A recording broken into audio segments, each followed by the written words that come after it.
이 권찰은 교회의 모세혈관과 같습니다. 이 당뇨병의 무서운 것이 무엇인가 하면 피가 끈적끈적해지면서 모세혈관이 막히기 시작하는 것입니다. 그러면 어떻게 되느냐? 모세혈관이 막히면 이 다리 끝에서부터 살이 썩기 시작하고, 그 다음에는 눈이 멀게 되고, 그리고 신장이 망가져 가지고 투석을 받아야 됩니다. 우리 교회에서도 참 가슴 아프게 이 당뇨로 고생한 분들이 계십니다. 그래서 발목을 자르신 분도 계시고 또 돌아가신 분도 계십니다. 이 당뇨 환자는 자기 먹고 싶은 대로, 자기 하고 싶은 대로 살면 안 됩니다. 단 것은 먹어서는 안 되고, 또 이 당 치수를 올리는 이런 음식들은 피해야 됩니다. 그리고 운동을 꼭 해야 됩니다. 운동을 과격하게 할 필요는 없습니다. 규칙적으로 운동을 1시간 정도는 걷든지 이렇게 해야 되고, 약은 먹는 것이 좋습니다. 다행히 우리 교회는 또 이 당뇨 박사가 있습니다. 그래서 이 당뇨 때문에 좀 걱정이 되는 분은 좀 문의도 하시고 이러면 도움을 받을 수 있습니다. 당뇨 박사가 있어가지고요.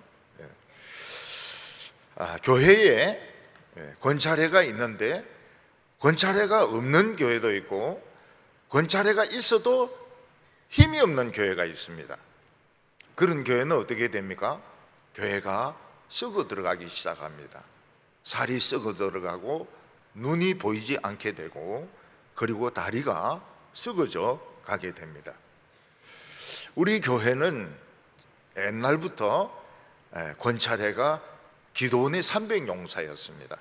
그래서 정말 기도에 힘을 쓰고 자신의 최선을 다해서 교회를 섬기고 교인들을 섬기는데, 우리 가정들을 다 살리고 우리나라를 살리는 권찰회가 될 줄로 믿습니다.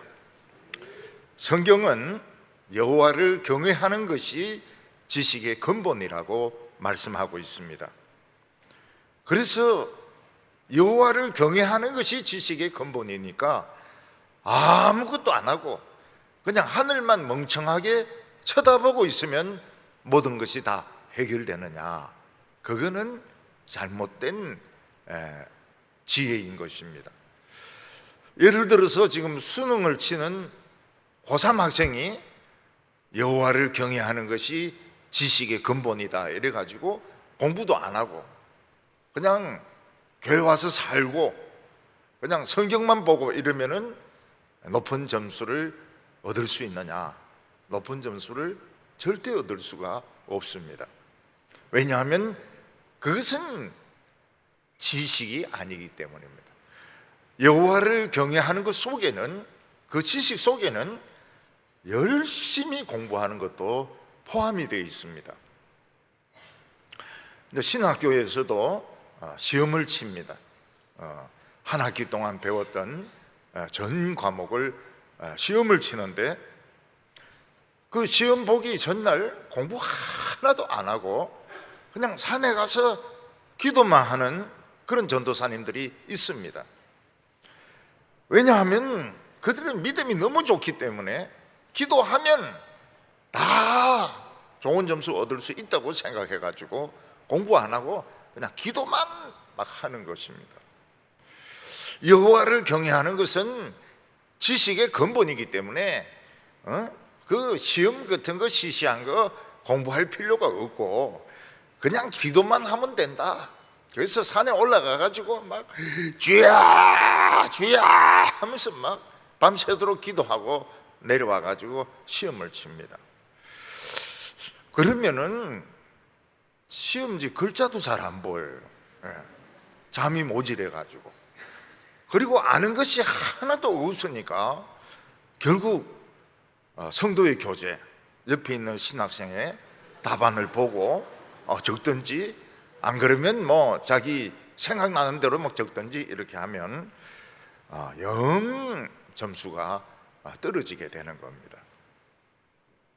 요즘은 이제 그렇게 안 하는데, 옛날에는 이제 시험을 딱 치가지고 점수가 나오면 1등부터 10등까지를 벽에 딱 벽에 딱 적어 놓습니다. 붙여가지고. 거기 화장실 가는 데입니다. 저는 화장실에 자꾸 왔다 갔다 해요. 왜냐하면 내 이름이고 1등에 딱 나와 있거든요. 굉장히 기분이 좋아요. 1등 이래가지고 김서태 딱 이렇게. 근데 요즘은 그렇게 발표를 안 한다는 거예요. 요즘은 신학할 맛이 안 나요. 1등부터 10등까지 쫙 적어놔야 화장실도 자꾸 왔다 갔다 하면서 또 보고 신기해가지고 그렇게 할 텐데, 요새는 그 발표를 안 한다는 겁니다.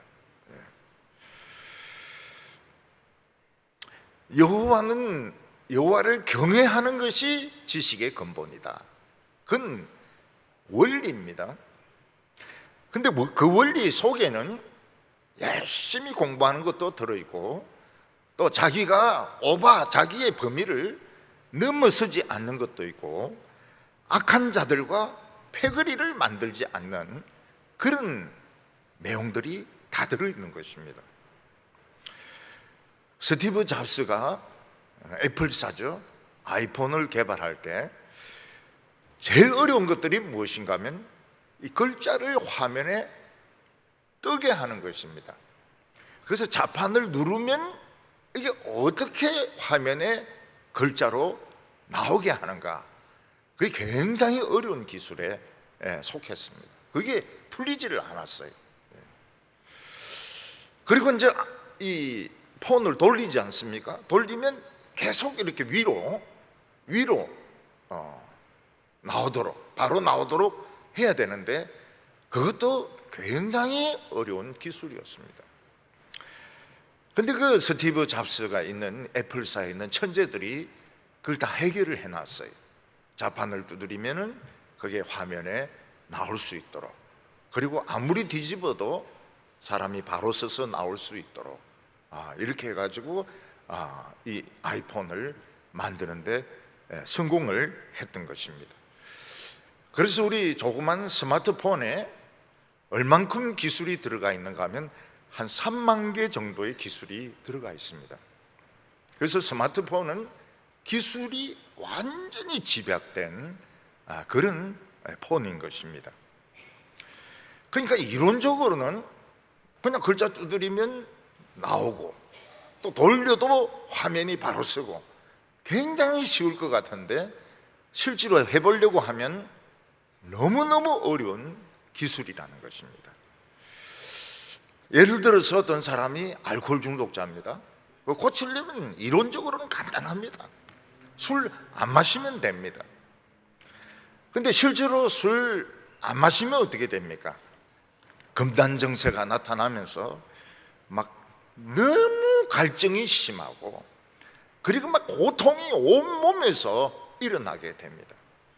그래서 어떻게 하든지 술을 마셔야 그 갈증이 없어지게 되고 그 고통이 멈추게 되기 때문에 알코올 중독은 고쳐지지가 않는 것입니다. 그래서 술을 끊는 금주 학교에 보내지 않습니까? 그럼 막 처음에는 막 발광을 합니다. 술을 못 마셔가지고. 근데 나중에 좀 지나면 점점 적응이 되어서 술을 안 마시게 되고, 나중에 술을 끊게 되고, 그리고 이제 학교를 나오게 됩니다. 친구들이 야 술 좀 하자. 나 지금 술 끊었어. 무슨 소리를 하는 거냐? 술 끊고 무슨 살려고 해. 그래가지고 술을 한 방울 더 딱 마시면 어떻게 됩니까? 개가 돼버립니다. 막 들어가기 시작합니다. 그래서 알코올 중독에 한번 걸렸다가 끊은 사람도 굉장히 조심해야 됩니다. 한 방울 들어가면 이제 이거는 멈출 수가 없는 겁니다. 그러니까 이론적으로는 간단합니다. 근데 실제로는 너무너무 어려운 거예요. 학생들도 보면 방학이 되면은 공부할 계획을 잔뜩 세워 놓습니다. 그 계획대로 하면 모든 과목에 1등이 될 수 있습니다. 근데 첫날은 어떻게 합니까? 잠이 오니까 자버리고, 둘째 날은 친구들이 부르니까 가서 축구하고, 셋째 날은 텔레비 보고, 넷째 날은 아이고 막 공부 안 했으니까 그냥 포기해버리고, 나중에는 책 한 권도 공부를 못하게 되는 겁니다. 계획을 세울 때는 모든 게 너무너무 잘 될 것 같은데 한번 실천을 해보려고 그러면 쉽지가 않습니다. 이 불륜에 빠지는 사람들도 불륜에 빠지면 안 된다는 걸 압니다. 근데 만나보면 좋은데 어떡합니까? 만나보면 진짜 좋은 거예요. 막 죽고 싶을 때 정도, 목숨을 바칠 정도로 좋은 거예요. 그래서 막 남이 욕을 하고 막 부인이 막 바가지를 끌고 그래도 안 돼. 결국 나중에는 어떻게 됩니까? 가정이 파괴가 되고 또 누구 한 명이 자살하고 이런 식으로 해서 비극으로 끝나게 되는 것입니다. 어떤 크리스찬은 참 훌륭한 분이시고 정말 교회도 열심히 봉사를 했습니다. 근데 남편이 바람을 피운 거예요. 남편이 바람을 피우니까 막 너무너무 화가 나가지고 그냥 창문을 뛰내려 버렸어요. 그래서 돌아가 버리셨습니다. 그러니까 얼마나 억울하고 원통합니까? 남편이 바람 피운 것만 해도 너무너무 이거는 괘씸한데, 부인이 화가 나가지고 창문에 뛰어내려 버리니까 남편은 막 얼씨구나 하면서 좋아가지고 이제는 불륜이 아니죠. 이제는. 그러니까 이게 여호와를 경외하는 것이냐? 여호와를 경외하는 것은 창문으로 뛰내리는 게 아니라는 거예요. 어떻게 하든 살아야 됩니다. 어떻게 하든. 그래서 교육자와 만나서 상담을 하고 어떻게 하든 살아가지고 가정을 지키는 것이 여호와를 경외하는 것입니다. 어떤 여성은 남편이 바람을 피워가지고 아기까지 낳았습니다. 그러니까 이 얼마나 이 한심한 노릇입니까? 아기까지 낳았어요. 그래서 저하고 상담을 했습니다. 그래서 저하고는 끝까지 기도로 해라고. 그러니까 이분이 막 열심히 기도를 시작했어요. 열심히 기도를 했습니다. 근데 어떤 일이 일어났는가? 그 바람 피운 여자가 뭔가 봤는지 굉장히 쇼크를 받아가지고 그냥 아기를 데리고 도망을 가버렸어요. 가라고 하지 않았는데 도망을 가버렸어요. 그래서 남편은 이제 돌아오게 되고 용서를 하게 되고 가정은 아주 행복한 이런 가정으로 회복이 되게 되었습니다. 그러니까 여호와를 경외하는 것이 무엇이냐? 여호와를 경외하는 것은 그냥 화가 난다고 해서 막 그냥 뛰어내리고 이러는 것이 아니고 끝까지 살아야 되는 겁니다. 살아야 돼. 살아서 기도해가지고 하나님이 막 상대방에게 막 무서운 꿈을 꾸게 한다든지 뭐 이렇게 해서 막 도망가게 해버리는 이것이, 이게 여호와를 경외하는 것이고 이게 지혜인 것입니다. 오늘 하나님께서는 하나님을 경외하는 것이 무엇이냐? 자기가 가지고 있는 재산이나 그 이름을 가지고 담보나 보증을 서주지 않는 것이 여호와를 경외하는 것이라고 말씀하고 있습니다. 또 하나님을 경외하는 것이 무엇이냐? 게으르지 않는 것입니다. 우리가 생각하기에는 여호와를 경외하는 거하고 게으른 거는 완전히 틀린 것 같은데 그렇지가 않아요. 여호와를 경외하는 사람은 게으를 수가 없습니다. 그리고 침체되는 것은 죄입니다. 요셉 같은 경우에는 여호와를 경외하지 않습니까? 근데 주인의 부인이 막 유혹을 합니다. 요셉이 여호와를 경외하는 것이 무엇입니까? 그 여자로부터 도망을 치는 것입니다. 그래서 막 옷을 벗어놓고 도망을 치는 바람에 결국 감옥에 누명을 쓰고 감옥에 들어가게 되었습니다. 그런데 이것이 바로 여호와를 경외하는 것입니다. 그러니까 우리가 여호와를 경외하는 것이 지식의 근본이라고 할 때 참 쉬운 것 같지만은 실제적으로는 굉장히 어렵고 많은 훈련이 필요하다는 것을 알 필요가 있습니다. 우리나라 사람들은 이 정이 많습니다. 그래서 누가 좀 보증을 써달라, 담보를 써달라 이러면은 해줍니다. 인간관계 때문에 해줍니다. 근데 IMF 때 얼마나 많은 사람들이 이 보증 때문에 망했는지 나라 전체가 망할 뻔했습니다. 하나님께서 그거는 하나님을 경외하는 것이 아니라는 거예요. 그럴 때는 냉정해야 된다는 겁니다. 냉정하게 끊을 거는 다 끊는 것이 여호와를 경외하는 것이라고 말씀하고 있습니다. 오늘 첫 번째로 보면 사람을 잘못 신뢰하는 것이 지혜가 아니라고 말씀하고 있습니다. 우리가 이 세상에 살다 보면 한순간 잘못 결정하는 바람에 자기의 인생을 망치는 경우가 있습니다. 남자 같은 경우에는 친구를 잘못 사귀는 것입니다. 그래서 공부는 하지는 않고 대마초를 피우고 또 도박이나 하고 술이나 마신다면 그 사람의 인생은 망하는 겁니다. 이거는 여호와를 경외하는 것이 아닌 것입니다. 젊은 여성들의 경우에도 보면은 남자가 좋은 학교 나왔다, 또 키도 크고 인물도 잘생겼다, 그래서 그 사람에 대해서 충분히 모르는 상태에서 결혼을 하면 어떻게 됩니까? 나중에 결혼이 굉장히 불행해지게 되는 것입니다. 이 제비족을 사귀면 망합니다. 근데 이 제비들은 어떻습니까? 제비들은 다 잘생겼어요. 네. 머리 벗겨지고 배 나온 제비는 하나도 없습니다. 다 그럴듯하게 생겼어요. 그렇지만 뭣도 모르고 자기에게 잘해준다고. 네.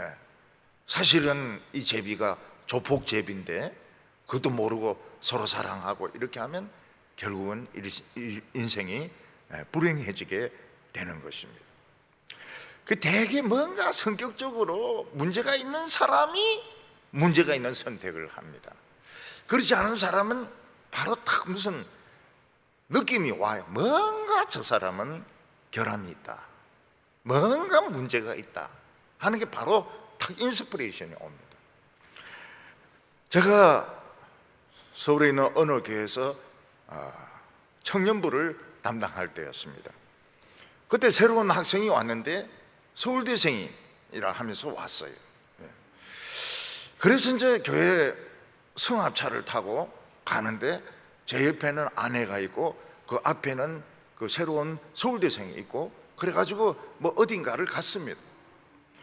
근데 제 아내가 딱 보자마자 하는 말이 뭔가 하면 저 학생은 가짜 서울대생이라는 거예요. 그래서 제가 아주 화가 났습니다. 아니, 새로운 교인을 믿지를 못하고 왜 그렇게 의심을 하느냐고. 서울대생이라면 서울대생이지 가짜가 또 어디 있느냐고. 그러니까 제 아내가 뭐라고 말하면 자기는 딱 보면 서울대생을 안다는 거예요. 그래서 어떻게 하느냐 물어보니까 서울대생들 중에서 오만하지 않는 사람은 한 명도 없다는 거예요. 딱 보면 딱 오만하고 지 잘난 채 꼭 한다는 거예요. 근데 저 청년은 자기하고 눈도 못 맞추는 거 보면 저건 틀림없는 가짜 서울대생이다, 이렇게 이야기하는 겁니다. 그 나중에 제가 알고 보니까 진짜 가짜예요. 가짜예요. 그래서 제가 결혼을 잘했구나, 여호와를 경외하는 사람하고 결혼했구나. 여호와를 경외하는 것은 바로 가짜 서울대생을 구별하는 거예요. 바로 딱 알아요. 바로 의자에 딱 앉아서 딱 보더니 가짜라는 거예요. 그래서 우리 집사람을 우습게 여기지 마시기를 바랍니다. 사람들 중에서는 친구나 자녀들을 너무 믿어가지고 사업한다고 해서 빚 담보를 써주고 신원보증을 써줄 수가 서달라고 합니다. 많은 사람들이 거절을 못해요. 우리나라는 인정이 많은 사람들입니다. 그래서 자기 집을 담보로 서주고 신원보증을 해줍니다. 그러면 상대방이 막 너무 기쁘고 고맙다고 그러고 뭐 꼭 갚는다고 그렇게 약속을 합니다. 근데 우리는 인간의 미래를 알지 못합니다. 지금은 틀림없이 이 사업에 성공할 것 같은데 실제로 사업에 성공하는 것은 쉬운 일이 아닙니다. 그리고 사람의 마음은 또 변합니다. 틀림없이 부모님 돈이고 친구 돈이고 갚을 줄 알았는데 안 갚는 거예요. 안 갚고 그냥 튀어버리는 겁니다. 우리가 가지고 있는 집이나 내가 가지고 있는 이름은 누구 것입니까? 하나님의 것입니다. 하나님의 것이기 때문에 함부로 빌려주거나 함부로 담보를 서주면 안 되는 겁니다. 내게 아니. 그래서 그 이야기를 해야 됩니다. 내가 해주고 싶은데 실제로는 내 이름과 내 재산은 전부 하나님께 담보가 돼 있다. 그래서 못 해주니까 이해를 해라고. 그럼 막 울그룩불그룩 하면서 막 원수가 되지만 할 수 없는 겁니다. 냉정해야 되는 겁니다. 1절과 2절 보면 내 아들아 내가 만일 이웃을 위하여 담보하며 타인을 위하여 보증하였으면 내 입의 말로 내가 얽혔으며 내 집이 말로 인하여 잡히게 되었느니라. 우리가 다른 사람에게 집을 담보로 제공한다든지 신원보증을 해주는 것은 그 사람을 믿기 때문이고 또 거절을 못하기 때문입니다. 아주 친한 사람인데 담보 좀 서달라. 오케이. 이러면은 기분도 굉장히 좋고 상대방도 너무너무 좋아하고 사람을 믿어주는 거니까 얼마나 좋은 것입니까? 만약 노! 이러면은 관계가 굉장히 나빠지게 되고 그리고 원수가 되어버립니다. 그러나 사람은 이 한순간의 기분 때문에 자신의 한평생을 다른 사람에게 맡길 수가 없습니다. 잘못하면 자식의 인생까지 망치게 됩니다. 저는 어렸을 때 우리 집이 왜 망했는가 잘 몰라요. 너무 어려서 잘 몰라요. 근데 제 기억에 남는 것은 무엇인가 하면 집딸리들이 막 와가지고 막 온데 다 빨간 딱지를 붙이는 겁니다. 그 나중에 내가 형들인데 강제로 그 집에서 쫓겨났죠. 길바닥으로 쫓겨났어요. 그 물어보니까 아버지가 담보를 잘못 서줘서 그렇다는 거예요. 우리 아버지 기분파거든요. 굉장히 기분파거든. 사나이 중에 사나이거든. 그 아버지를 정말 사나이 중에 사나이로 모시는 바람에 우리는 다 검정고시하고 닭장에서 공부하고 전부 막 고생을 막 쇠가 빠질 정도로 고생을 한 겁니다. 그래서 비겁한 것이 필요합니다. 비겁한 것이 필요해요. 그래서 자기 몸이 좋지 않으면 와병, 칭와병, 자기가 아프다고 이야기를 하고 엄살도 좀 부려야 되고요. 저는 엄살은 안 부립니다. 그러니까 엄마들도 보면은 엄살을 막 부려야 돼요. 이 몸살 났는가 보다 이러면서 남편 보고 밥 해라 그러고 아들 보고 빨래해라 그러고 그리고 막 그냥 한 달씩 누워 있는 게 좋아요. 집은 망하는데 할 수 없죠 뭐. 엄살을 자꾸 부려야 됩니다. 엄살을 자꾸 부려가지고 자기가 살아남아야 돼요. 부인을 사랑하고 엄마를 사랑하지만 사랑하는 방법을 모르는 겁니다. 그러니까 막 모든 스트레스를 참아가면서 막 집안 모든 일을 그 식구들은 막 그렇게 많은데 하다가는 자기가 죽는 건데 그거는 여호와를 경외하는 것이 아니라는 거예요. 냉정하게 내 밥 못한다, 나 지금 아프다, 내 약 먹어야 된다 이렇게 해가지고 들어 누워버리는 겁니다. 이 보증은 거미줄과 같습니다. 거미는 나비나 나방이나 잠자리가 다니는 곳에 거미줄을 이렇게 쳐놓습니다. 근데 나비나 나방의 눈에는 그게 잘 안 보이는 거예요. 그래서 그냥 통과하려고 하다가 거미줄에 딱 걸리게 됩니다. 한번 걸리면 아무리 몸부림치도 빠져나오지 못합니다. 그러면 잠시 후에 저기서 시커먼 거미가 쓱 나타나가지고 꽁지 있는 침으로 팍 찔러가 죽이고 잡아먹는 겁니다. 우리나라는 뭐 새 잡는 사람은 별로 없는데 이스라엘은 새 잡는 사람들이 많았습니다. 그래서 이쪽에 건물을 쫙 쳐놓고 저쪽에서 꽹과리나 뭐 이런 그 막 치면은 새들이 절로 날아가다가 건물에 다 걸리는 겁니다. 마찬가지로 사람들이 너무 좋아가지고 다른 사람을 믿고 다른 사람을 100% 믿고 담보 서주고 보증 서주고 이러다가는 건물에 딱 걸리는 겁니다. 거미줄에 걸리는 겁니다. 그래서 하나님께서는 여호와를 경외하는 것이 무엇이냐? 사람을 완전히 믿으면 안 된다는 겁니다. 그리고 끊을 때는 아무리 친한 사람이라도 냉정하게 끊을 거는 끊어버리라는 거예요. 관계가 원수되는 건 할 수가 없어요. 그거는 나중의 일이고 끊을 거는 다 끊으라는 겁니다. 그리고 아직 도장을 안 찍었다면, 말로만 하고 아직 도장을 안 찍었다면 비급해지라는 겁니다. 비급해져 가지고 그 위기에서 빠져나오는 것이 여호와를 경외하는 것이다. 우리는 여호와를 경외하는 것이 그래 비급한 것인 줄 모르거든요. 사람을 믿어주고 자기 자신을 희생하고 그러는 바람에 자식들이 학교를 못 다닙니다. 완전히 망해가지고 3절과 4절 보면 내 아들아 내가 이웃의 소음에 빠졌은즉 이같이 하라. 너는 곧 가서 겸손히 내 이웃에게 간구하여 스스로 구원하되 내 눈을 잠들게 하지 말며 눈꺼풀을 감기게 하지 말고 노루가 사냥꾼의 손에서 벗어나는 것 같이 새가 그물 치는 자의 손에서 벗어나는 것 같이 스스로 구원하라.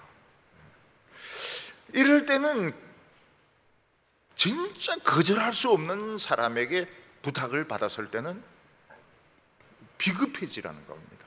비급해지라. 이럴 때 이제 좋은 방법이 뭔가 하면 부인을 팔아먹는 겁니다. 내가 이거 도장 찍으면 우리 부인이 펄펄 뛰면서 이혼해. 미안하다. 정말 우리 부인이 지금 점점 호랑이로 변하고 있는데 지금 남성 호르몬이 막 나와가지고 호랑이로 변하고 있는데 제발 좀 나를 살려주라. 그래서 부인을 파는 거예요. 내가 이 도장 찍는 순간 나는 부인으로부터 이혼당한다. 좀 살려주라. 이래가 빠져나오라는 겁니다.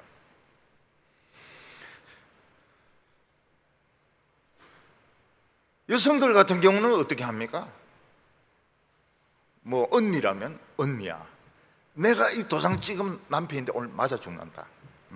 오늘 완전히 오늘 나는 패대기다 패대기. 제발 날 좀 살려주라. 언니보다 내가 더 빨리 죽는다. 오늘 저녁에 죽는다. 그렇게 해가지고 싹 빠져나오라는 겁니다. 사람들은 예수 믿는 사람이 그렇게 인정머리가 없고 예수 믿는 사람이 남을 믿어야지 그렇게 믿어주지 않는 것은 정말 그 믿는 것도 아니다. 이렇게 말을 합니다.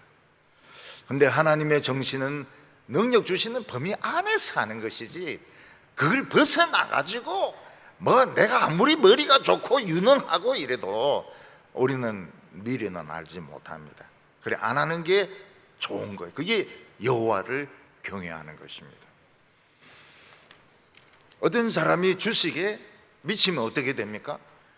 자기 돈 꼬라이으면 끝이죠. 친척들, 친구들 돈 다 끌어넣습니다. 그래서 경기가 이제 올라갔다 내려갔다 하니까 재미를 좀 봅니다. 재미를 좀 봅니다. 근데 경기가 팍 주가가 떨어지면 어떻게 됩니까? 자기가 가족들 전부 끌고 망하는 데로 들어가는 겁니다.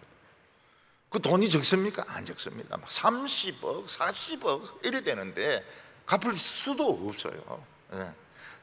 집 전세금 주고 이래도 갚을 수가 없어요. 감옥에 들어가는 수밖에 없습니다.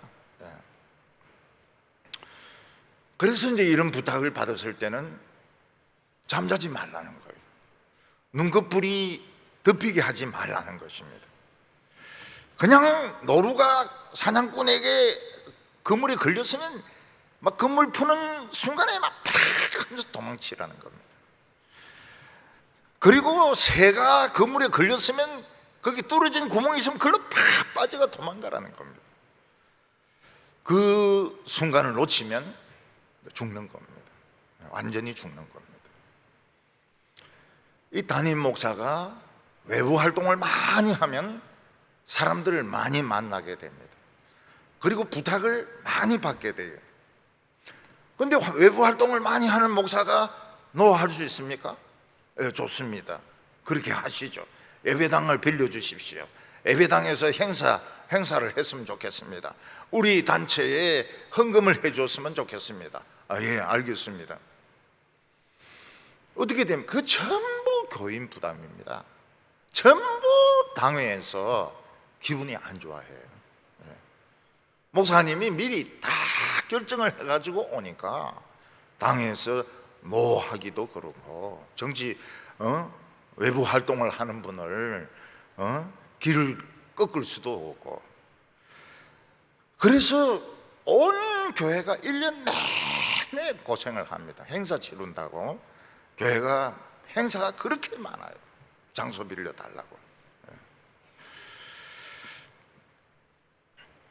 그리고 돈 달라고 하는 데가 그렇게 많습니다. 그런데 그거를 거절을 어떻게 하면, 목사의 특징이 거절을 못하는 거거든요. 그러니까 안 만나는 것이 최고로 좋은 상수인 겁니다. 안 나가는 게 좋은 거예요. 가서 만나면 부탁을 하는데 하기가 어려운 거예요. 예전에 제가 온 지 얼마 안 될 때 우리 교회 수석 부목사 출신입니다. 나이가 아주 많은 분이에요. 그분이 와가지고 저희한테 부탁했습니다. 이 청교도 이런 훈련하는 데가 있는데 교회 장소를 빌려주시면 좋겠다고. 제가 딱 거절했죠. 안 된다고. 무슨 청교도인지 모르겠지만은 안 된다고. 그런데 그 청교도가 요즘 광화문에서 막 마이크 잡고 난리를 치는 겁니다. 마이크 잡고 지금 난리를 치고, 그 사람이. 제가 처음 우리 교회 딱 부임했을 때 대학원 후배가 찾아왔습니다. 찾아와가지고 자기 선교단체 이사장이 되어달라고, 그리고 뭐를 부탁을 했습니다. 제가 단칼에 거절했죠. 나 이사장 안 한다. 왜 그러냐? 우리 교회는 어떤 한 선교단체에 치우치면 안 된다. 우리 교회는 전체적으로 선교단체를 어울러서 이렇게 도와야지, 내가 어느 한 선교사의 이사장이 되고 이렇게 하면 한쪽에 교회가 치우치게 돼. 아무래도 치우치게 된다. 그분이 그냥 굉장히 당황했죠. 제가 막 단칼에 딱 거절해버리니까 이분이 막 두 번 말을 못하는 거예요. 저는 선교지를 방문할 때 저는 안 갑니다. 부목사를 다 보냅니다. 지금까지 항상 그렇게 해왔습니다. 그 이유가 뭡니까? 선교지에 가보면 안 도울 수가 없어요. 안 도울 수가. 우리 동북의 담임 목사가 거기 가가지고 안 돕는다는 건 불가능합니다. 신학교도 세워주고 예배당도 세워주고 교인도 우리 교회 불러가지고 구경도 시켜주고, 그런 마음이 진짜 폭발적으로 일어납니다. 안 보는 게 나아요. 안 보면 그냥 자기들이 알아서 예배당을 짓고 알아서 살아갑니다. 그래서 안 가요. 어떻게 보면 그런 데 가가지고 신학교도 세워주고 그렇게 해야죠.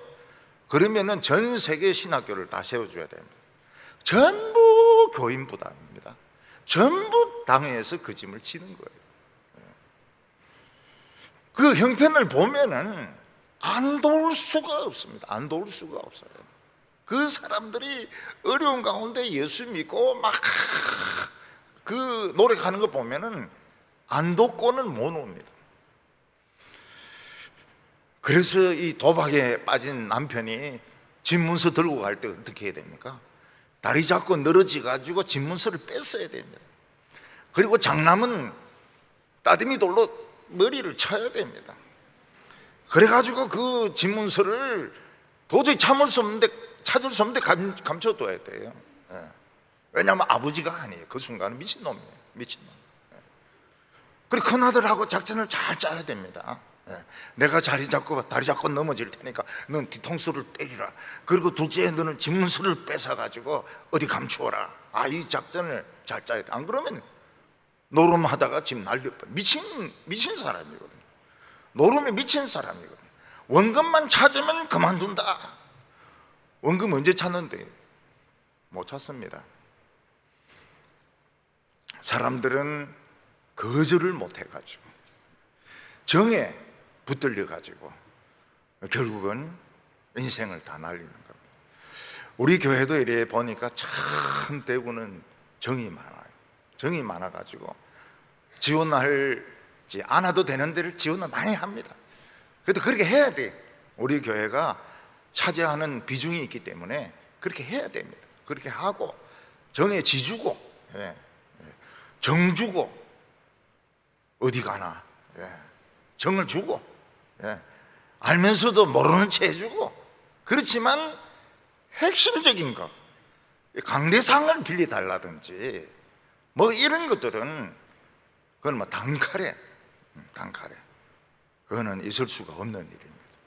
또 뭔가 큰 책임을 요구하는 이런 것들은 단칼에, 아무리 동부교회 출신이고 부목사 출신이고 아무리 장로라 하더라도 단칼에 딱 베어버려야 됩니다.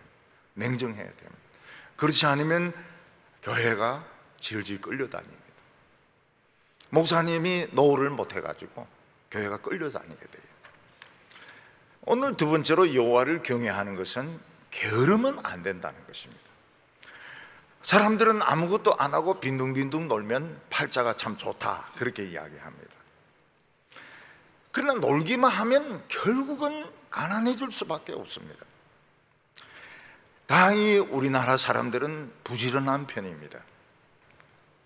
그러나 집에 돈이라도 있고 유산이 많은 사람은 빈둥거리면서 게으름을 부립니다. 6절부터 8절까지 보면 게으른 자여 개미에게 가서 그가 하는 것을 보고 지혜를 얻으라. 개미는 두령도 없고 감독자도 없고 통치자도 없어되 먹을 것을 여름 동안에 예비하여 추수 때 양식을 모으느니라. 옛날 말에 부자가 3대 가는 경우가 없다고 말을 했습니다. 왜냐하면 이제 그 아들은 아버지가 막 고생하면서 회사를 키운 것을 봤습니다.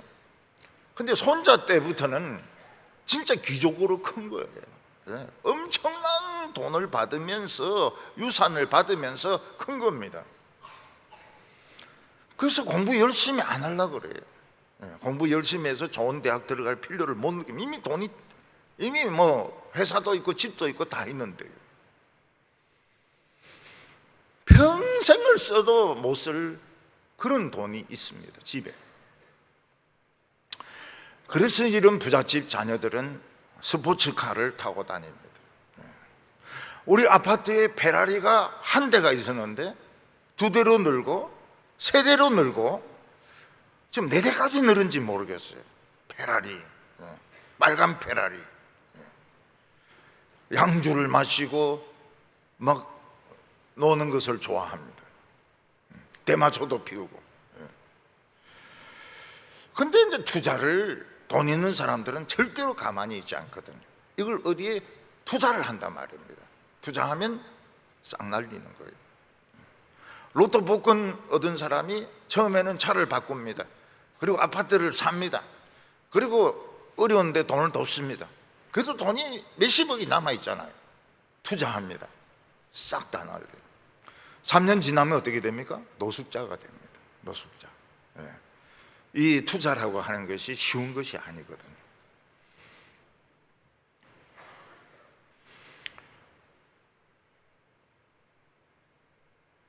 기업의 총수는 정치도 알아야 되고 앞으로 경제의 흐름도 알아야 됩니다. 반도체가 문제가 되겠구나, 전기 자동차가 앞으로 대세를 이루고 있구나, 이런 거에 대해서 판단을 해야 됩니다. 그런데 이 미국에 가가지고 MBA 학위만 받고 온 사람들은 막 이론 가지고 자꾸 따지거든. 주식 뭐 회사 합병 막 이런 거 가지고 재산 분리를 하거든요. 그러다가 망하는 겁니다. 경기가 팍 떨어지면 망하는 겁니다. 노키아는 핀란드 회사죠. 세계 최고의 핸드폰 회사입니다. 전 세계 80%가 노키아의 핸드폰을 사용했습니다. 기술도 엄청납니다. 엄청난 핸드폰 기술을 가지고 있고, 그리고 후원을 많이 했습니다. 그 나라의 세금 수입의 한 30%는 이 노키아가 세금을 낸 겁니다. 근데 스마트폰이 이제 나오기 시작했습니다. 아이폰이 나오고 삼성 스마트폰이 나오기 시작했습니다. 노키아는 어떻게 생각합니까? 설마 사람들이 저 스마트폰을 쓰겠느냐? 우리 노키아가 기술이 얼마나 좋은데. 근데 곧 전 세계는 스마트폰으로 넘어가고 노키아는 망하게 됩니다. 그 노키아가 한 것이 무엇입니까? 게으름인 겁니다. 게으름. 정보나 판단에 잘못한 것입니다. 일본 소니는 세계적으로 알아주는 워크맨, 사람들이 차고 다니면서 음악도 듣고 외국어도 공부하는 워크맨, 그 기술을 따라낼 수가 없었습니다. 그런데 소니는 뭘 예측하지 못했습니까? 사람들이 더 이상 녹음기를 안 듣는다는 겁니다. 사람들은 CD를 듣다가 MP3를 듣다가 나중에는 어떻게 됩니까? 귀 안에 넣고 하는 그런 것을 지금 사용하고 있습니다. 그러니까 소니가 망하는 거예요. 그 소니는 자기 그 워크맨 그거 믿은 게 뭡니까? 그게 게으름인 거예요. 게으름. 흑인들 보세요. 전부 블루투스 춤 막 이래 추면서 막 이래. 한류가 막 세계를 쓸고 있지 않습니까? 한류가 세계를 쓸고 있어요. 지금 녹음기 그 살라고 해도 없어요. 고물상에 가도 없어요. 게임기 닌텐도는 세계 1등 아닙니까? 닌텐도. 너무너무 아이들이나 어른들이 닌텐도 게임을 좋아했습니다. 근데 지금은 닌텐도를 누가 씁니까? 다 애들이 스마트폰으로 게임을 하죠. 이번에 저는 굉장히 감동을 받았습니다. 어린이 찬양 때 앞에 그 독창을 하는 그 어린이가 목소리도 너무 좋고 너무 찬양을 잘하는 겁니다. 근데 그 어린이가 몇 년 전에 엄마가 이 그레이스 합창할 때 스마트폰 켜달라고 막 이러다가 막 얻어터진 그 어린이거든. 그 여기서는 엄마가 참고 있다가 요 가가지고는 애 잡는 소리가 나는 거예요. 막 완전히 막 그냥 개 잡듯이 두들겨 패는데 그놈이 어느 순간 커가지고 솔로로 독창을 막 이러는데 너무 제가 은혜를 받아가지고 눈물이 한 방울 날 뻔했어요. 스마트폰 켜달라고 엄마 그레이스 예배 3부 예배 때 헌금송 하는데 막 이러다가 주 터진 그 놈이 어느 순간 커가지고 독창을 막 목소리도 좋고 음정 좋고 감동받았어요. 전쟁도 탱크하고 헬기만 있으면 문제가 없다고 생각했습니다. 근데 우크라이나하고 러시아하고 붙는데 뭐가 문제입니까? 그 들고 다니는 스팅그 미사일 그게 다 깨지는 거예요. 전쟁 개념이 이제 달라집니다. 드론이 막 날아다니면서 막 미사일도 쏘고 정찰도 하고 드론, 스팅그 미사일, 전쟁 개념이 다 달라지는 겁니다.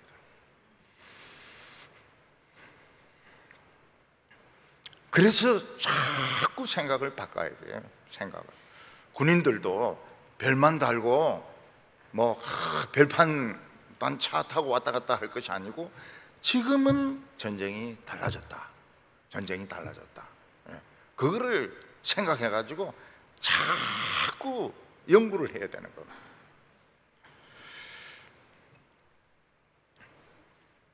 철새는 어떻습니까? 철새는 1년에 한 번씩 수천 킬로를 날아다닙니다. 개미도 놀랍지요.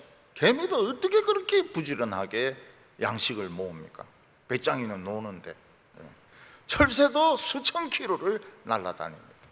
맨 앞에 새가 제일 힘들다 그래요. 그럼 이제 바꿔줍니다. 자기들끼리 바꿔주면서 날아갑니다. 고양이도 쥐를 잡아본 고양이가 쥐를 잡습니다. 안 그러면 쥐 보고 도망가요. 쥐가 컥 이러면 도망가 버립니다. 제가 어렸을 때 고양이를 한 마리 키웠는데 꼭 쥐를 잡아먹으면 그 대가리를 제 발 밑에 딱 갖다 놓습니다. 항상 그래요. 그래서 이놈이 나에게 지금 복수하려고 그러나 아니면 자랑하려고 하느냐, 제가 그게 궁금했습니다. 왜 쥐 대가리를 꼭 내 발 밑에 두냐 이거죠, 이불에. 나중에 그걸 알았습니다. 저를 존경한다는 뜻으로, 리스펙트, 존경하는 뜻으로 대가리를, 제일 맛있는 것을 제인데 바치는 거란 걸 알게 된 거예요. 그래서 오해를 풀었습니다. 안 그러면 그 고양이 죽도록 패는 건데 좌우간 그 오해가 풀렸어요. 하나님의 백성에게 주어진 시간은 너무 짧습니다. 젊었을 때는 뭣도 모르고 열정으로 막 날뛰입니다. 그게 하나님의 일인 줄 알아요. 그리고 나중에 결혼하면 막 돈 번다고 막 정신이 없습니다. 나중에 좀 정신 차리고 하나님을 좀 할까 하면은 뭐가 옵니까? 은퇴입니다. 은퇴. 결국은 하나님을 제대로 못하고 그냥 자리만 차지하고 감투만 차지하고 은퇴하는 겁니다. 그래서 어떻게 했든지 시간을 아껴야 되고 게으르지 말아야 되고, 우리나라 노인들 보면 막 폐지라도 줍지 않습니까? 놀면 뭐하냐? 폐지라도 막 줍습니다. 미국에는 노인들이 빨간 모자를 쓰고 피자 같은 거 배달을 합니다. 피자를 굽기도 하고 배달도 합니다. 게으른 것은 죄입니다. 여호와를 경외하는 것은 게으르지 않는 것입니다. 계속 연구를 하는 겁니다. 9절부터 11절 보면 게으른 자여 내가 어느 때까지 누워 있겠느냐, 내가 어느 때 잠이 깨어 일어나겠느냐, 좀 더 자자, 좀 더 졸자, 손을 모으고 좀 더 누워 있자 하면 내 빈궁이 강도같이 오며 내 궁핍이 군사같이 이르리라. 이 잠이 많은 학생이 성적이 별로 안 좋아요. 왜냐하면 내일 기말고사인데 잠이 오는 거예요. 자기는 뭐라고 하면 일단 자고 새벽에 일어나서 공부한다. 그래서 잡니다. 일어나 보니까 학교 갈 시간이에요. 그래서 그냥 학교 갔다가 그냥 점수가 형편없이 나오는 겁니다. 제가 이제 그 중고등부 다닐 때 그 교회 목사님의 아들이 제 친구였습니다. 근데 그 친구가 잠이 많아요. 근데 그 엄마가, 그 사모님이시죠, 먼 데서 교회를 오고 또 막 밤새워 가면서 기도하고 또 막 공부도 열심히 하고 이러니까 그 엄마가 내하고 같이 아들을 붙여놓으면 공부를 하지 않겠나. 그래서 그 사모님이 제게 말씀하셨어요. 너 그냥 여기서 살아라. 여기서 밥은 못 주겠고 그냥 잠자면서 공부해라고. 얼마나 고맙습니까? 그래 이제 근데 공부를 열심히 하고 있는데 얘가 내 좀 자고 일어나서 공부할게 이러는 겁니다. 야야 깨라, 깨라. 너 엄마가 일부러 내를 여기서 공부하게 하는데 내 체면도 있지. 너 좀 깨라. 이러니까 자매가 미치겠다 이러면서 막 이불을 뒤집어 쓰고 자버리는 겁니다. 사모님이 우리 아들 얼마나 열심히 공부하고 있는지 살금살금 계단으로 올라가서 본 겁니다. 그 남의 집 애는 열심히 공부하고 있는데 자기 애는 이불 덮고 자고 있는 거예요. 사모님이 엄청 열을 받은 거예요. 신고 있던 스레바를 벗어가지고 주 패는데 진짜 무섭게 패더라고요. 이놈아 니 죽고 내 죽자. 스리바로 막 얘는 막 아파가지고 자다가 막 두드려 맞으니까 정신이 없는 거예요. 하나님의 경제학은 간단합니다. 미분적분 필요 없어요. 들어오는 것보다 나가는 것이 많으면 망하는 겁니다. 굉장히 간단해요. 하나님의 경제학은 진짜 간단합니다. 돈 버는 것보다 쓰는 것이 많으면 파산이에요. 그래서 항상 그것을 염두에 두고 돈을 써야 됩니다. 수입이 적으면 빌리겠다. 아주 좋지 못해요. 적은 수입 안에서 11조도 내고 주일 헌금도 내고 관리비도 내고 이런 훈련을 자꾸 받아야 되는 겁니다. 좌우간 지출이 오버되면 망하는 겁니다. 아주 나쁜 것이고 여호와를 경외하지 않는 경제학인 겁니다. 사람들 중에서 침팬지를 연구한 사람이 있어요. 제인 구달이라고. 참 영웅이죠. 여자 동물학자는 영웅이죠. 그리고 고릴라를 연구한 여자 학자도 있습니다. 그들이 어떻게 이 원숭이에게 접근했느냐. 자세를 낮추어 가지고 엎드리든지 옆으로 눕든지 해서 접근하는 거예요. 이게 뭔가 하면 겸손입니다. 겸손을 보여주는 거예요. 그러면은 이제 처음에는 의심을 하다가 정말 끝까지 옆으로 이렇게 기대 있고 앞으로 엎드려 있고 이러면은 이제 신뢰를 해가지고 와서 놀아주기도 하고 새끼도 데려오기도 하고 이렇게 해서 이제 그 구달이나 이런 사람들이 침팬지나 고릴라를 연구를 한 겁니다. 그러니까 무턱대고 내 똑똑하다, 내 잘났다 오지도 않습니다. 절대로 오지도 않아요. 그런 사람들은 연구를 실패하게 되어 있습니다. 러시아가 우크라이나하고 전쟁하면서 치명타를 입은 것은 이 스나이퍼들, 저격수들이었습니다. 이 저격수들 중에서는 여성들도 많이 있습니다. 우크라이나는 비밀 장소에 스나이퍼 학교가 있습니다. 거기서 저격수들을 길러내는 거예요.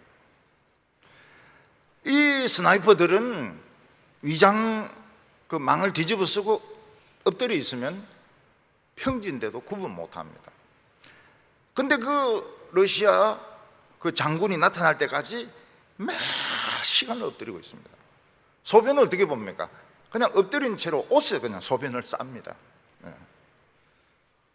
그리고 나타나면 그냥 그대로 쏘아가지고 죽이죠. 이만큼 이 스나이퍼들이 무서운 겁니다.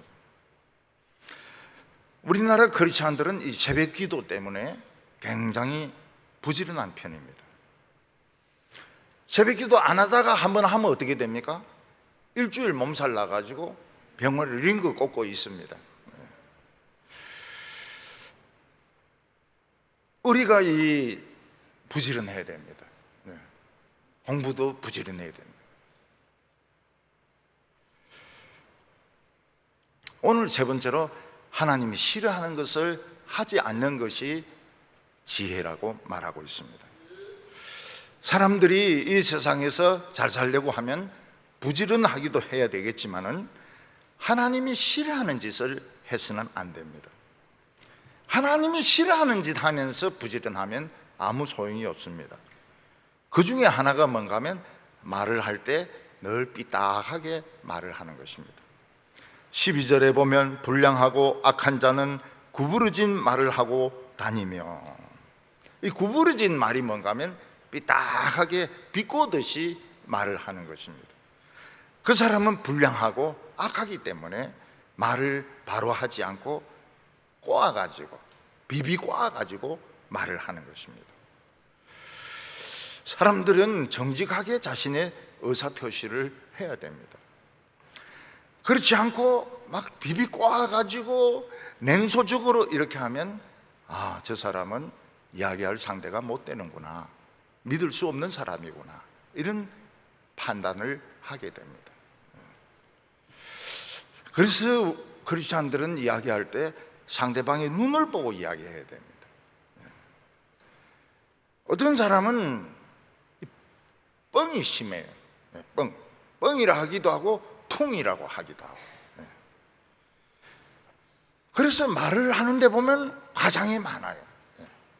전부 싹 다 죽었다 이러는데 나중에 알아보면 한 명 죽었습니다. 무지무지하게 이 물건은 싸다 이러는데 사보면 난 바가지 쓴 거예요. 왜냐하면 그 원래 습관이 그런 거예요. 습관이 막 그냥 과장되게 이야기하는 것이 습관인 거예요. 근데 그게 좋은 게 아닙니다. 제가 처음에 서울에 올라가니까요, 어떤 교회에 있는 누나가 그런 이야기 하는 거예요. 얘는 농담인지 진담인지 구별 못하겠어 이러는 거예요.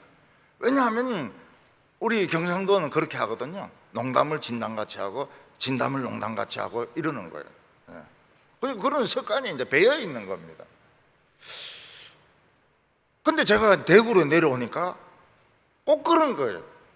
진담을 농담같이 하는 겁니다. 농담을 진담같이 하는 겁니다. 헷갈려요. 서울 사람 헷갈려요. 서울 사람들은 그렇게 안 합니다. 근데 전부 립서비스입니다. 립서비스. 입으로 집으로 모시겠습니다. 영원히 안 모셔요. 영원히 안 모셔요. 기회가 있으면 한번 식사 대접해드리겠습니다. 기회가 없어요. 그래서 이 립서비스에 속아 넘어가면 안 됩니다. 기회가 있으면 초청한다. 기회가 언제일까? 달력 아무리 봐도 기회 하나예요. 립서비스인 겁니다. 립서비스. 하나님이 싫어하는 것 중에 또 하나는 뭔가 하면 그 사람이 없는데 나쁜 말을 퍼뜨리는 것입니다. 13절과 14절 보면 눈짓을 하며 발로 뜻을 보이며 손가락질하며 그의 마음에 패역을 꿈꾸며 항상 악을 꾀하여 다툼을 일으키는 자라. 이 부정적인 사람들은 부정적인 사람들끼리 모임을 가집니다. 그래서 미리 작전을 다 짜놔요. 회의할 때에 눈짓을 이렇게 하면 너가 이야기를 해라, 공격적으로 이야기를 하라. 그러면 우리는 옆에서 도와주겠다. 그러면은 교회 같은 데는 될 일도 안 됩니다. 한 2명만 떠들어대면 될 일 안 돼요.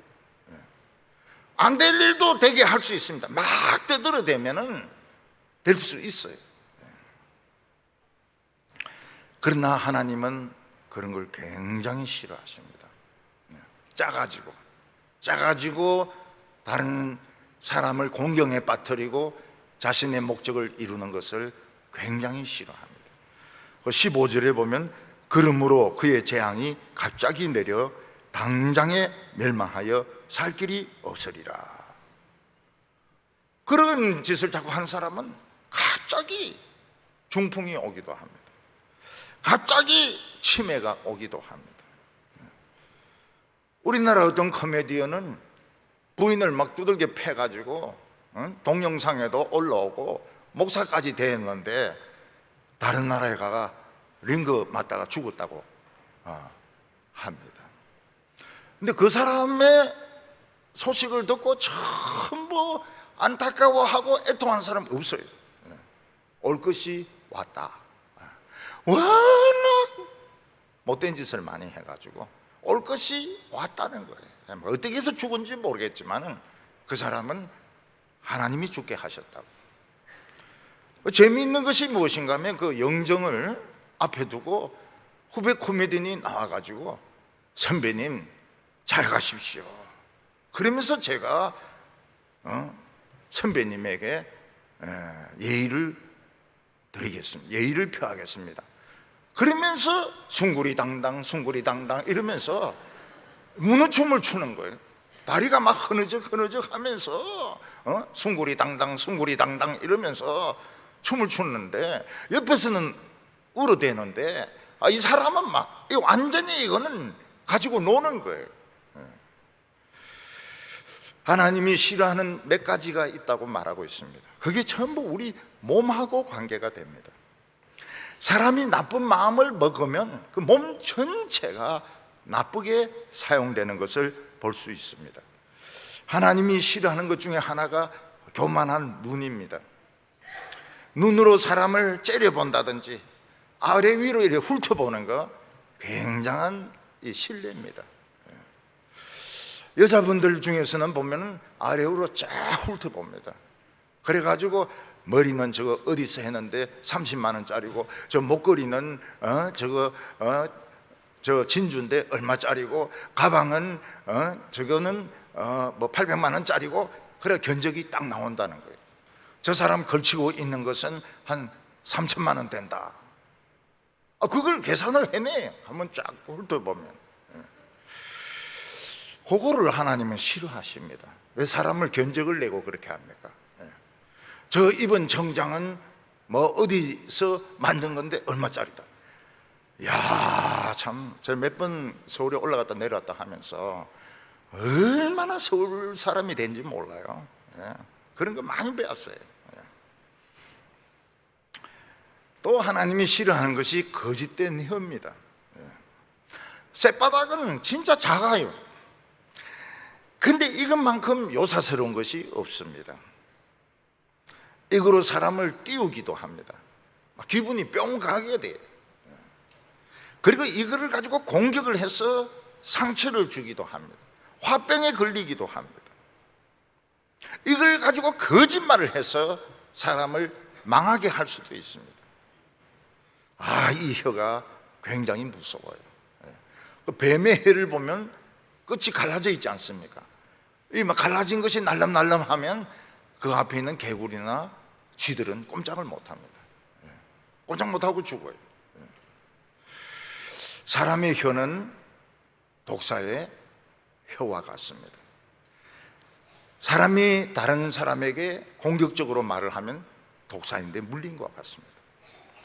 신앙이 아무리 좋은 사람도 그 독 빠지는데 2달 걸립니다. 2달. 2달.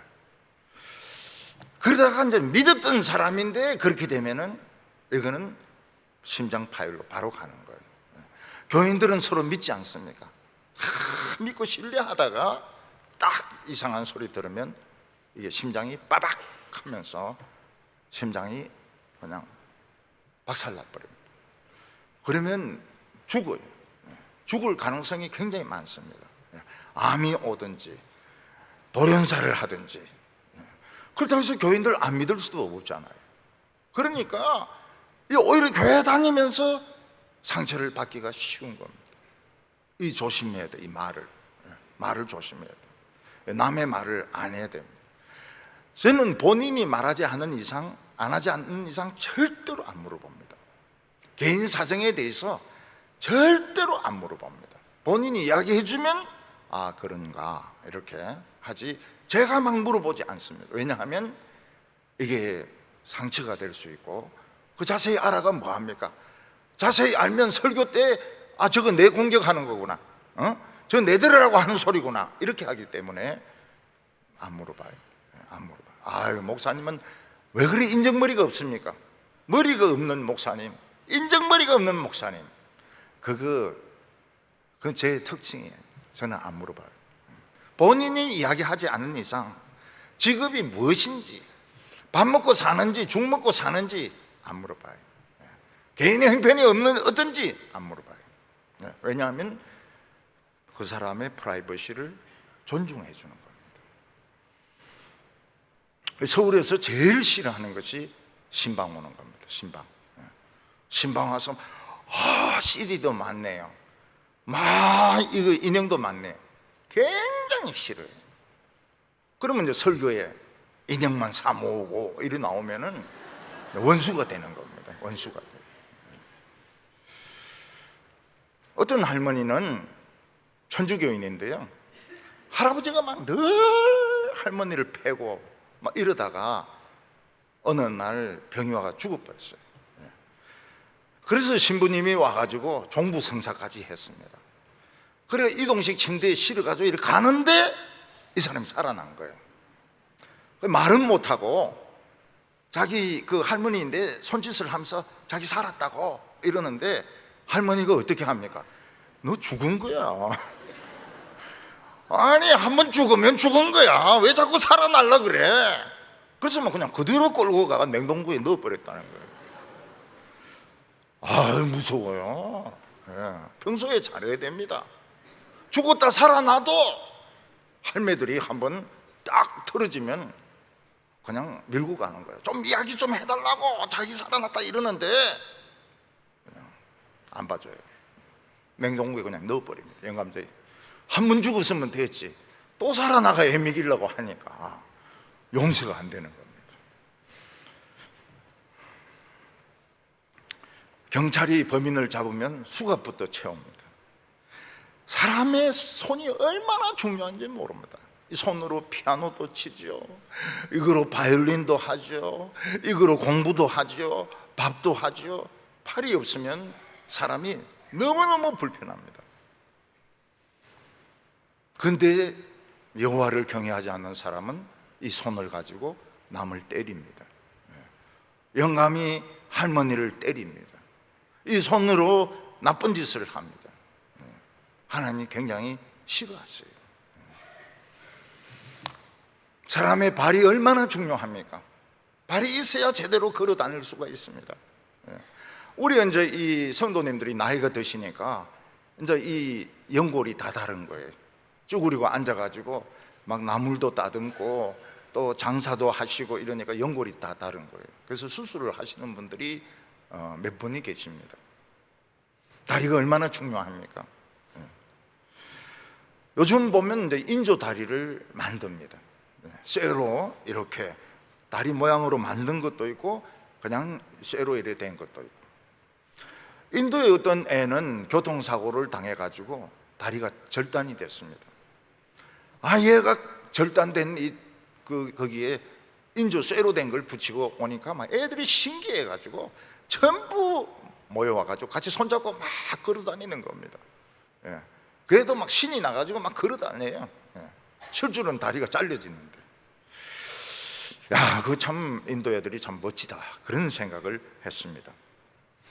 제가 어렸을 때 보면 월남전에서 부상을 입은 그 상위병들이 팔이 잘린 분은 이 후크 선장 같은 깔고리를 하고, 그리고 이제 다리를 다친 분들은 휠체어를 타고 그러면서 이제 다니는데 너무너무 무서웠어요. 너무너무 무서웠어요. 이 갈고리로 너무너무 무서웠어요. 그리고 막 이 어떤 집에 가서 막 행패도 부리고, 그리고 막 싸움도 하고, 국가가 다 책임을 져야 되는데 국가가 다 버린 거예요. 상위 용사들을 다 버린 거예요. 경제 발전을 위해 가지고 이 상위 용사들, 죽은 사람들 다 버린 거예요. 무서웠어요. 너무 무서웠어요. 요즘은 인조 손이 거의 손하고 비슷합니다. 표시가 안 나요.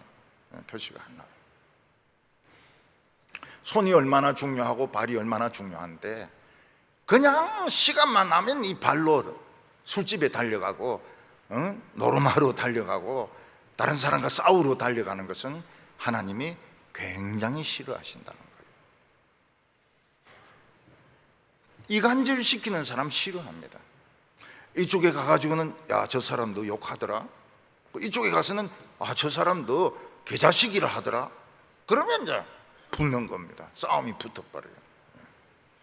멀쩡한 사람들 싸움을 붙이는 겁니다. 하나님은 그들에게도 재앙이 내릴 것이라고 말씀하셨습니다. 하나님의 지혜는 그냥 하늘만 쳐다보면서 아무것도 안 하는 것이 아닙니다. 하나님의 지혜는 이 아주 현실적인 내용을 담고 있습니다. 게으르면 안 됩니다. 그냥 기도만 하고 아무것도 안 하면 망하는 거예요. 수입보다 지출이 많으면 망하는 거예요. 절대로 그렇게 하면 안 됩니다. 내가 얼마 버는데 그 안에서 지출해야 됩니다. 우리는 하나님이 주신 능력의 범위 안에서 모든 것을 잘 경제적으로 아름답게 사시는 성도들이 되시기를 바랍니다. 기도드리겠습니다. 하나님 아버지, 우리가 예수를 믿는다고 하지만 우리는 너무나도 지혜가 없습니다. 후히 주시고 꾸짖지 아니하시는 하나님께 지혜를 구하라고 했습니다. 하나님, 저희들에게 지혜를 주시고 모략을 주시옵소서. 우리가 이 세상에서도 실패하지 않도록, 사람들에게 사랑과 존경을 받을 수 있도록 하나님, 우리에게 지혜를 허락하여 주시옵소서. 예수님의 이름으로 기도하옵나이다. 아멘.